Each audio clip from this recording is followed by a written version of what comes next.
ఆదికాండము 29వ అధ్యాయము. ఇందులో ఒక కుటుంబం ఉన్నది. ఆ కుటుంబం యొక్క యజమాని పేరు లాబాను.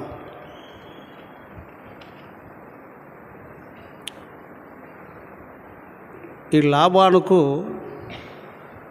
ఒక అల్లుడున్నాడు. ఆయన పేరే యాకోబు. ఇంటి నుండి పారిపోయిన యాకోబు. తల్లి చెప్పి పంపిస్తుంది. రిబ్కమ్మ ఇంటిలో చాలా అవకతవకలు జరుగుతాయి. అప్పుడు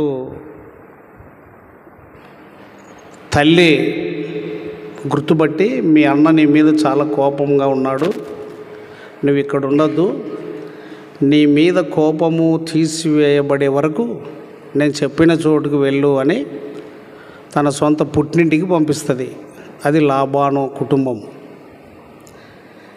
వీళ్ళు మరి గొర్రె మందను మేపేవారు. సరే, అన్ని విషయాలు ఇప్పుడు మాట్లాడడం కుదరదు, కొన్ని చూద్దాం.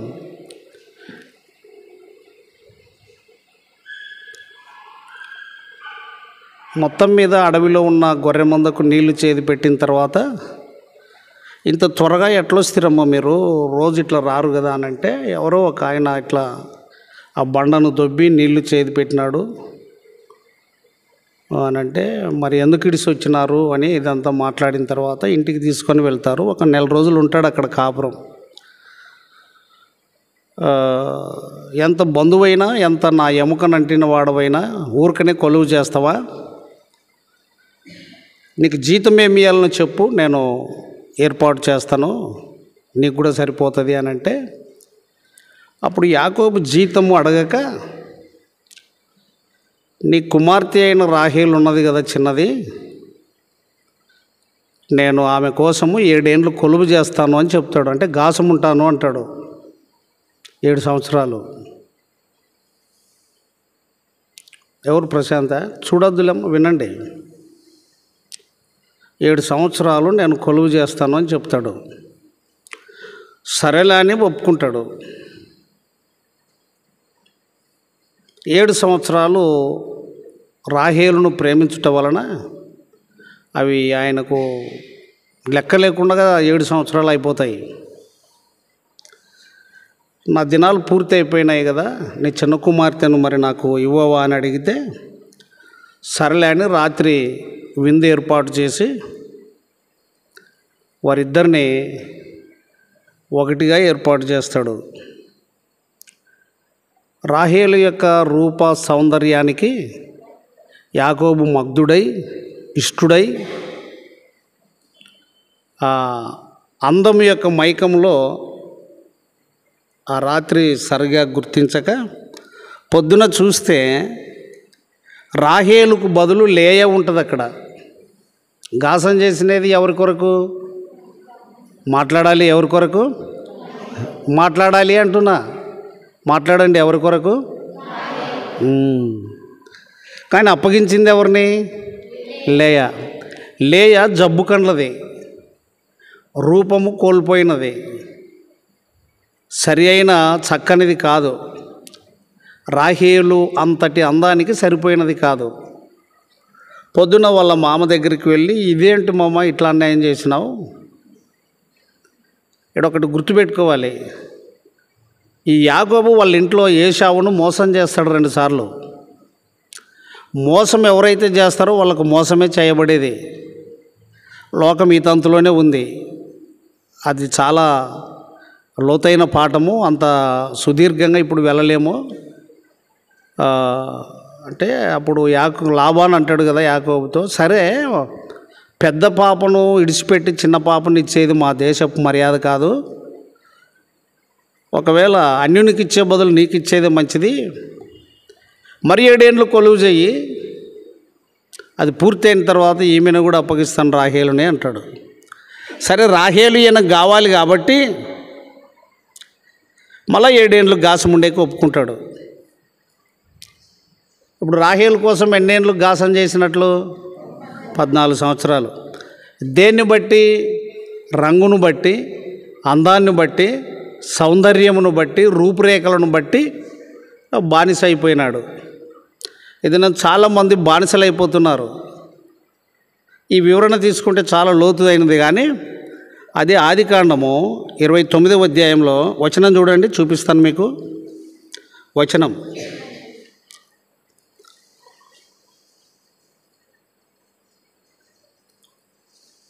30 నుంచి నేను చదువుతా, గమనించండి.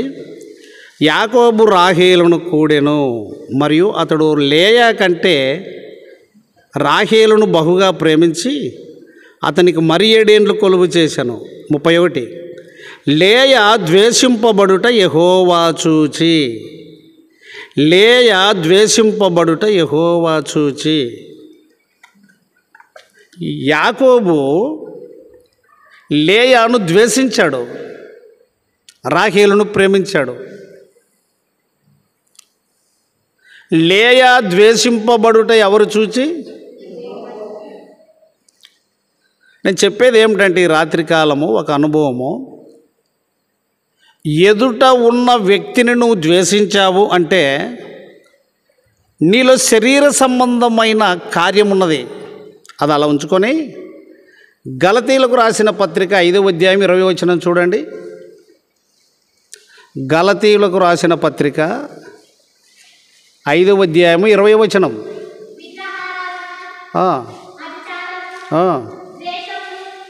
ఆగు. ఆ 20వ వచనం దగ్గర ద్వేషములు అని ఉంటుంది. ద్వేషములు అంటే 19వ వచనంలో స్పష్టంగా ఏం రాయబడిందంటే శరీర కార్యములు స్పష్టమై ఉన్నవి అని. మనకు ఈరోజు సహవాసము ఆత్మీయంగా తీర్చబడుటకు, శరీర సంబంధమైన ఆశలను విసర్జించుటకు, శక్తిని పొందుకొనుటకు, వాక్యము యొక్క శక్తి, దేవుని యొక్క శక్తి, బలము పొందుకొనుటకై సహవాసం. చాలామంది అది గుర్తెరగదు. ఆదివారం పోతే చాలులే, ఆదివారం పోతే చాలు దేవుని పిల్లలమైతామా అనుకున్నారు. అది చాలా పొరపాటు. కాబట్టి 19వ వచనంలో శరీర కార్యములు స్పష్టమై ఉన్నవి అని ఉంది. ఉందా? గట్టిగా చెప్పాలి అందరూ. ఉన్నదా? ఏం కార్యాలు? నీకొక శరీరం, నీకొక శరీరం, నీకొక శరీరం. ఇక్కడ ఎంతమంది అయితే వచ్చినామో వాళ్ళందరికీ శరీర కార్యాలు. శరీరం ఉంది కాబట్టి శరీర కార్యాలు. ఆ శరీర కార్యములలో 20వ వచనం దగ్గర ద్వేషములు అని ఉన్నది. ద్వేషము అంటే ఎదుటి వారిని ద్వేషించుట.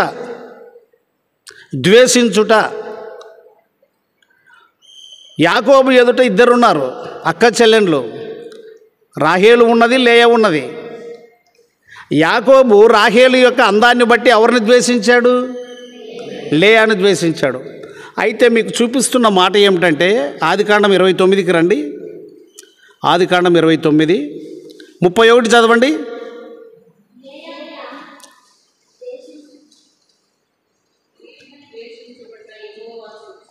ఇగో ఉండమ్మా, ఈడ కొడితే నోరు బాగా తెరుస్తారు మీరు. ఎందుకు గట్టిగా చదవరు? చదవాలి వాక్యం గట్టిగానే. చదువు ఆ మాట. 31 ఎవరినైనా ద్వేషిస్తే ఎవరు చూస్తారు?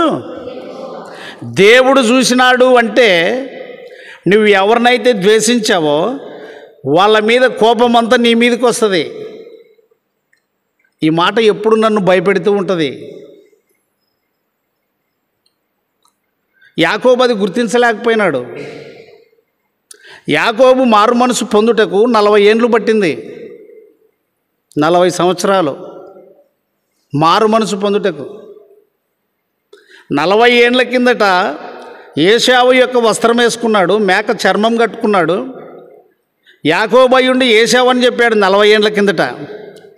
40 ఏండ్లు నలిగి నలిగి నలిగి నలిగి నలిగి మెత్తగైన తర్వాత, ఇల్లు ఇడిచిపెట్టి ఇంటికి దూరమై 40 ఏండ్లు బ్రతికిన తర్వాత, నువ్వు మరలా నేను ఎక్కడ కనపడ్డానో నువ్వు అక్కడికి వెళ్ళాలని చెప్పినప్పుడు, ఒక రాత్రి ఒక నరుడు యాకోబుతో పెనుగులాడినప్పుడు, నువ్వు నన్ను ఆశీర్వదిస్తేనే కానీ నేను నిన్ను విడువను అన్నప్పుడు నీ పేరేమని అడుగుతాడు. అప్పుడు ఏశావని చెప్పడు. ఎందుకంటే 40 ఏళ్ళు బాగా నలిగిన నష్టం ఉంది, దెబ్బలు తిన్న విషయం ఉంది, బాధలు అనుభవించినది ఉంది, ఎండకు చలికి పండుకునేది ఉంది. కాబట్టి అప్పుడు 40 ఏళ్ళ కిందట ఏశావు వంగేసుకొని యాకోబయ్య ఉండి ఏశావని చెప్పాడు. కళ్ళు కనపడని తండ్రి అంటున్నాడు, నీ దేహమంతా ఏశావు తీరే ఉన్నది కానీ స్వరమైతే యాకోబుది అంటే కూడా ఒప్పుకోలేకపోతున్నాడు. బాగా గమనించండి, చిన్న వయసులోనే సత్యం చెప్పేది నేర్చుకోండి, యథార్థంగా ప్రవర్తించేది నేర్చుకోండి. ఎదుటివారిని ద్వేషించే మనసు వస్తే కష్టాలు వస్తాయి, నీకు చాలా జాగ్రత్త. శ్రమలు వస్తాయి, నీకు చాలా జాగ్రత్త. ఈ ప్రార్థనా సహవాసం ప్రతిరోజు ఎందుకొరకు ఉండేది అని అంటే ఇటువంటి గుణాలను కడిగి వేసుకోవడానికి. శరీర కార్యములు షష్టమై ఉన్నవి, అందులో ఒకటి 20 వచనం దగ్గర ఏమి? ద్వేషము. యాకోబు ఎవరిని ద్వేషించాడు? లేయాను ద్వేషించాడు. అది ఎవరు చూశారు? ఓహో, యాకోబు నీకు ఇటువంటి మనసు ఉన్నదని రాహేలును గొడ్రాలుగా చేసినాడు. లేయ గర్భము దేవుడు తెరిచాడు. లేయ గర్భములో నుండే యూదా గోత్రం వచ్చింది. చివరికి యెహోవాను స్తుతించేదని అనుకొని యూదా అని పేరు పెట్టింది. అయితే ఇక్కడ మనం గుర్తుపెట్టుకోవాల్సింది ఏమిటి అని అంటే, ద్వేషము ఎవరిలోనైతే ఉంటుందో వారు సాతాను కబంధాస్తాల్లో ఉన్న వాళ్ళు, స్త్రీలైనా పిల్లలైనా పెద్దోళ్ళైనా, ఈ శరీర కార్యాలు చిన్నప్పటి నుంచి అభ్యాస రూపంలోనికి వచ్చేస్తాయి. ద్వేషము ఎదుటివారి విషయంలో నీకు ద్వేషం ఉందంటే నువ్వు చచ్చిన వాడవు, బ్రతికిన వాడవు కాదు. నువ్వు చచ్చి ఇంకొకరిని చస్తావు, నువ్వు చచ్చి నీ కుటుంబాన్ని చంపుతావు ఆత్మీయంగా. 2వ తిమోతి అయిన తర్వాత తీతు పత్రిక ఉంటుంది క్రొత్త నిబంధనలు. చూడండి, 2వ తిమోతి అయిన తర్వాత 1 తిమోతి, 2వ తిమోతి, తీతు పత్రిక 3వ అధ్యాయము 3వ వచనం చూడండి. గట్టిగా చదవాలని చెప్తున్నా నేను.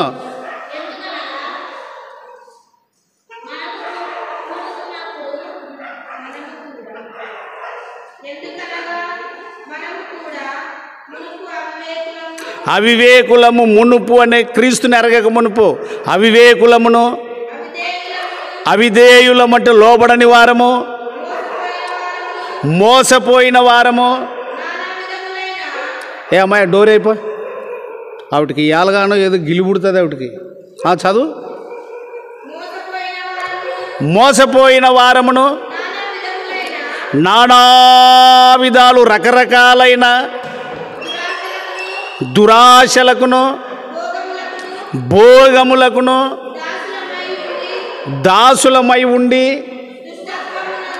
ఆ మేరవేమా ఆ కిటికీల 2 కిటికీలై దుష్టత్వమునందును అసూయ యందును కాలము గడుపుచు, అంటే సమయాన్ని దాటవేస్తూ,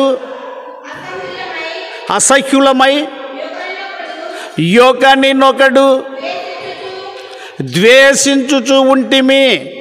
ఒకరినొకరు ద్వేషించుచు ఉంటిమి. చాలు. ద్వేషము ఎవనికి క్షేమమివ్వదు, ఏ అమ్మకు క్షేమమివ్వదు, ఏ ఇంటికి క్షేమమివ్వదు, ఏ సంఘములో క్షేమం కలగజేయదు ద్వేషము. ఏ పెద్ద మనిషికి క్షేమాన్ని ఇవ్వదు, ఏ యవనస్తునికి క్షేమం ఇవ్వదు ద్వేషము. ద్వేషం ఎక్కడుంటుందో అక్కడ అసూయ ఉంటుంది, ద్వేషం ఎక్కడుంటుందో అక్కడ మత్సరం ఉంటుంది, ద్వేషం ఎక్కడైతే ఉంటుందో అసూయలు ఉంటాయి, ద్వేషం ఎక్కడైతే ఉంటుందో కోపం ఉంటుంది, ద్వేషం ఎక్కడైతే ఉంటుందో మత్సరం ఉంటుంది, ద్వేషం ఎక్కడైతే ఉంటుందో 24 గంటలు మండుచున్న కొలిమి తీరు కుటుంబాన్నైనా సరే, పాలెమునైనా సరే, ఊరునైనా సరే బగ్గ ఎండకు చెమటలు ఎట్లా వస్తాయో అట్లా ఉంటుంది ప్రతి ఒక్క వారి శరీరం. హీట్ ఎక్కిన ఇంజన్ వలె. ఆ 3వ వచనం చివరిలో ఏముంది? మునుపు మనం కూడా మోసపోయి ఒకరినొకడు ఏమి చేయుచుంటిమి? శరీర కార్యాలలో ఒకటి ముఖ్యమైనది ఏది? ద్వేషము. లాబాను కుటుంబంలో ఏం మొదలైంది? ద్వేషము మొదలైంది. దానికి కారణం ఎవరు? రాహేలు. ఎర్రగా ఉండి, బొద్దుగా ఉండి, ముచ్చటగా ఉంది. ఇది ఎవరిని కాటేసింది? యాకోబును కాటేసింది. యాకోబు ఎవరిని ద్వేషించాడు? లేయాను ద్వేషించాడు. లేయా ద్వేషింపబడుట ఎవరు చూచాడు? ఆదికాండం 29లో ఒక వచనం చూసి ముగించుకుందాం.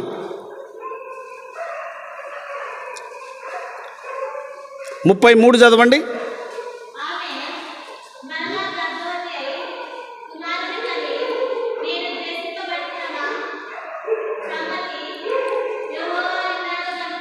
ఇక్కడ లేయా ఏమి గుర్తుపట్టిందంటే 33 మరలా నేను చదువుతా.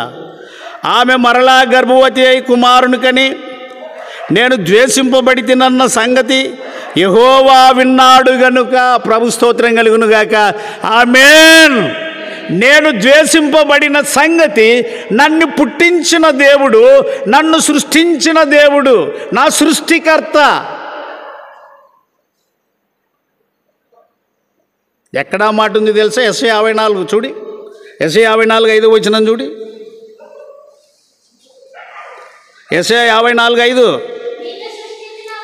నిన్ను సృష్టించిన వాడు. 33లో ఏమనింది ఆమె? 33లో ఏమనింది? ఆదికాండం 29:33. ఆమె మరలా గర్భవతి అయి నేను ద్వేషింపబడితినన్న సంగతి యెహోవా. ఎవరు వింటారు? ఎవరు వింటారు? చూద్దాం ఒక మాట. 94వ కీర్తన 5వ వచనం చూడి. 94వ కీర్తన 5వ వచనము. చాలామంది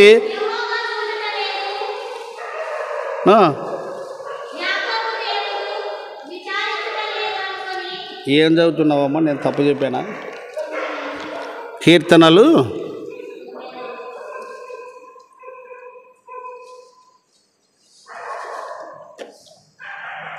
94, 95 చెప్పాను కదా. 94, 9. చెవులను కలగజేసిన వాడు వినకుండునా, కానకుండునా. చాలా జాగ్రత్త పిల్లలు, మీరు ఎదుగుతున్నారు, చాలా జాగ్రత్త. మీరు చాలా ద్వేషాలు కనపడుతున్నాయి ఈ వయసులోనే. రాహేలుకు కూడా పెళ్లి కాలే, లేయాకు కూడా పెళ్లి కాలే, యాకోబుకు కూడా పెళ్లి కాలే. వాళ్ళలో అప్పుడు ఏం మొదలైనాయి? ద్వేషములు. శరీర కార్యాలలో ద్వేషం ఒకటి. నువ్వెంత అందంగా ఉండు, ఎంత చక్కగా ఉండు, ఎన్ని వెంట్రుకలు పెట్టుకొని జడన్నేసుకో, నువ్వేమన్నా వేసుకో, ద్వేషము నీలో ఉన్నది అనంటే నువ్వు సాతాను సొత్తువు. తాము చేసే పనులను బట్టి మంచి చెప్పే వాళ్ళని ద్వేషిస్తారు ఇప్పుడు ఎక్కువ. కన్న తండ్రినైనా ద్వేషిస్తారు, సొంత అన్ననైనా ద్వేషిస్తారు, సొంతము అక్కనైనా ద్వేషిస్తారు. పాపము అనే స్వభావమునకు భేదాలు లేవండి. పాపము ఎటు తిరిగి ఎవరిలోనైతే నివాసం చేస్తుంటుందో, స్త్రీ అయినా, ముసలులైనా, యవనస్తులైనా, వృద్ధులైనా, మధ్య వయసు కలిగిన వారైనా, నేనే హైలైట్ కావాలి, నేను అడిగింది కావాలి, నేను కోరుకునింది కావాలి, నా కోరిక నెరవేరాలి. కాబట్టి రాత్రికాలం నేను చెప్పగలుగుతున్న మాట ప్రభువును బట్టి ఏమిటి అని అంటే, ప్రభు వాక్యమును బట్టి ఏమంటే, నాలో కూడా ద్వేషం ఉంటే నేను పాడైపోతాను. చాలా జాగ్రత్త. నువ్వు బోధకుడు అని ఎక్కువ కాదు, నువ్వు బోధకుడు అని ఎక్కువ కాదు. యాకోబు పత్రిక 3వ అధ్యాయం 1వ వచనం చూడి. యాకోబు పత్రిక 3వ అధ్యాయం 1వ వచనం. ఏరా బాబు, తీరా మీరు చదవరా? యాకోబు పత్రిక. నా సహోదరులారా, బోధకులమైన మనము మరి కఠినమైన తీర్పు పొందుదుమని ఎరిగి మీలో అనేకులు ఏం కావద్దు. బోధకుడని ఎక్కువ కాదు దేవునికి. తన కుమారుడైన ఆదాము కంటే ఎక్కువైన వారు ఎవరు లేరు. తన హృదయానుసారి అయిన దావీదు కంటే ఎక్కువైన వారు ఎవరు లేరు. నాకు వయసు ఉంది, కొన్నేళ్ల నుంచి నేను మందిరంలో పనిచేశాను, నువ్వు నిన్న మొన్న వచ్చినావు, నోరు ముచ్చుకంటే కుదరదు, అది ద్వేషమే. చాలా సంఘాలలో ఇదే పనే ఉన్నది. నేను 70 ఏళ్ళ నుంచి సంఘంలో ఉన్నాను, నేను 30 ఏళ్ళ నుంచి సంఘంలో ఉన్నా, అప్పటి నుంచి నేను చేస్తున్నాను అని నిన్న మొన్న నూతనంగా వచ్చిన విశ్వాసులను ఎవరు పొందనీయరు. చాలా జాగ్రత్త. ఏం చదువుకున్నాము? 99 కీర్తన 99:9. ఏం కలగజేసిన వాడు? ఇప్పుడు యెషయా 54:5లో చదువుకున్నాం, నేను సృష్టించిన వాడు ఏమైనాడు? మరి సృష్టించిన వాడు కళ్ళు పెట్టడా, చెవులు పెట్టడా, అవయవాలు పెట్టడా? కాబట్టి చెవులను కలగజేసిన వాడు వినకుండునా, కంటిని నిర్మించిన వాడు. కాబట్టి లేయాను పుట్టించిన దేవుడు యాకోబు మీద గురిపెట్టాడు, రాహేలు మీద గురిపెట్టాడు. ఓ యాకోబ్, చాలా రెచ్చిపోతున్నావు, కండ్లకు పాఠం చెప్పుకో. రాహేలు ఎర్రగుంది అనుకున్నావాను? ఎంత గర్విష్టో నీకు తెలుసా? ఎంత పొగరుందో నీకు తెలుసా? ఎంత అసూయపర్రాలో నీకు తెలుసా? అయితే చూసుకో, నేను లేయ పక్షాన ఉంటాను. ఎవరి పక్షాన? ఎవరుంటారు? ప్రభుకు స్తోత్రం కలుగును గాక, ఆమెన్. నువ్వు ఎవరినైతే ద్వేషిస్తావో నిన్ను విడిచి ద్వేషించిన వారి దగ్గర దేవుడు ఉంటాడు. చాలా జాగ్రత్త. నువ్వు ఎవరినైతే ద్వేషిస్తావో, నాకు ఇంత వయసు ఉంది, నేను ఇంత పని చేశాను. వయసు ఉంటే ఎవరికి చెప్తావు? లొంగు, లోబడు, విరిగి నలిగిన మనస్సు కలిగి ఉండు. యాకోబుకు విరిగి నలిగిన మనసు రాలేదు, రూతుకు విరిగి నలిగిన మనసు వచ్చింది, రాహేలుకు విరిగి నలిగిన మనసు రాలేదు. లేయా విరిగి నలిగిన మనస్సు గలది, జబ్బు కండ్లది, వ్యాధిగ్రస్తురాలు. అలా పుట్టినందుకు నలుగుతూ ఉండేది, ప్రభువా నీ చిత్తం అనుకొని ఉండేది. అందుకొరకే నేను ద్వేషింపబడితినన్న సంగతి ఎవరు చూశారు? తీతు పత్రికలో ఏం చదువుకున్నాం? 3వ అధ్యాయం 3వ వచనం చివరిలో. గట్టిగా చదవండి, ఒకరు ముగించుకుందాం. ఎందుకనగా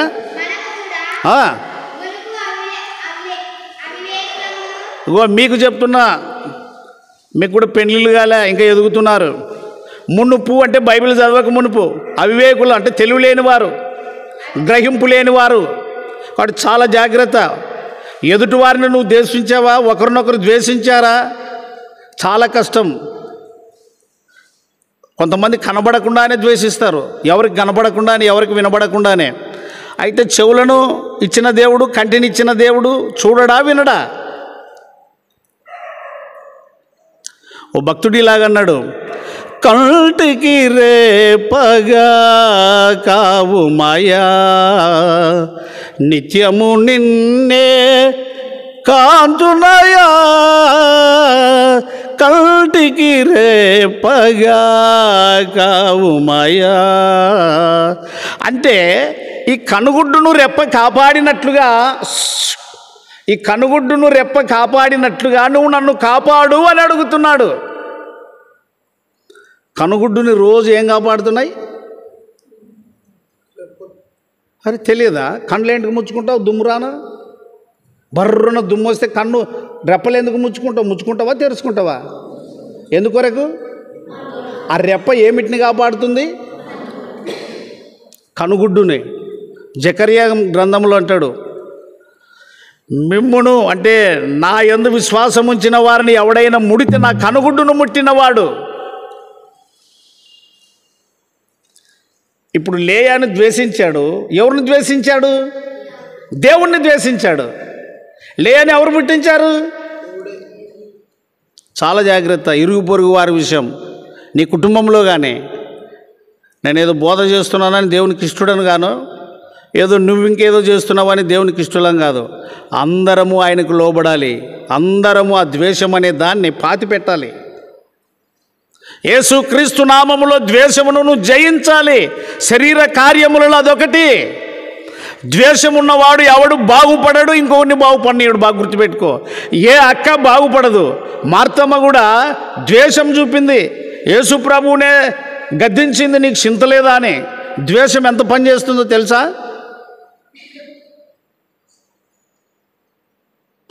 నిన్ను నాశనం చేస్తుంది. ఒకవేళ మంటల్లో పడితే వెంటనే ఒక 5 నిమిషాలు 10 నిమిషాలకు కాలిపోతావేమో, కానీ ఈ ద్వేషం అనేది రోజు నిన్ను కాల్చివేయడమే, రోజు నిన్ను నాశనం చేయడమే ద్వేషం. ఒకే ఇంట్లోనే ఒకరు ప్రేమింపబడ్డారు, ఒకరు ద్వేషింపబడ్డారు. ఎవరు ప్రేమింపబడ్డారు? రాహేలు. ఎవరు ద్వేషింపబడ్డారు? ద్వేషింపబడిన వారి పక్షాన ఎవరున్నారు? కనుక జాగ్రత్త, ద్వేషము పనికిరాదు. మునుపు ఒకరినొకరు ద్వేషించుచు ఉంటిమి 3వ వచనం దగ్గర చివరిలో, తీతు పత్రిక 3వ అధ్యాయం 3వ వచనం చివరిలో చదువు ఆ మాట.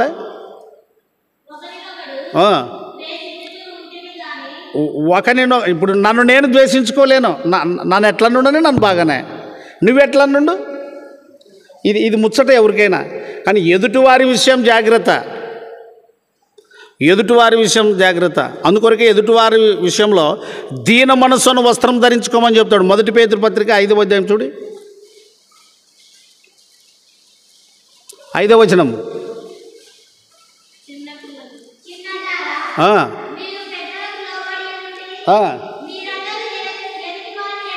మీరందరూ ఎదుటివాని ఎడల